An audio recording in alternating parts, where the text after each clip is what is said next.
আজকে আমি বানিয়েছি দুধ আর সুজি দিয়ে বাচ্চাদের টিফিনের জন্য একটা মজাদার রেসিপি।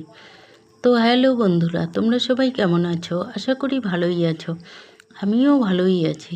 তো প্রথমে আমি ওভেনের উপর কড়াইটা বসিয়ে দিয়ে কড়াইয়ের মধ্যে ঘি দিয়ে দিলাম। ঘি দিয়ে কিছুটা পরিমাণে সুজি ভেজে নিয়েছি। ভেজে সুজিটাকে একটা বাটির মধ্যে নামিয়ে নিলাম। তারপর ওর মধ্যে কিছুটা পরিমাণ দুধ দিয়ে ভালোভাবে মিশিয়ে কিছুক্ষণ সময় রেখে দিয়েছি। কিছুক্ষণ সময় পরে ফিরে এলাম। এসে আবার ওভেনের উপর কড়াইটা বসিয়ে দিয়ে কড়াইয়ের মধ্যে জল দিয়ে দিলাম গরম হওয়ার জন্য।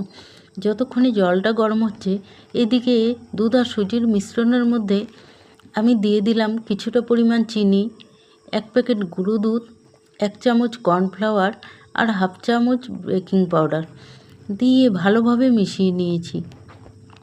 তারপর একটা থালার মধ্যে তেল মেখে মিশ্রণটাকে থালার মধ্যে ঢেলে নিয়েছি।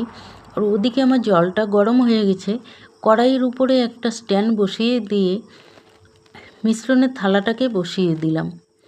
দিয়ে ঢাকা দিয়ে বেশ কিছুক্ষণ সময় রেখে দিলাম।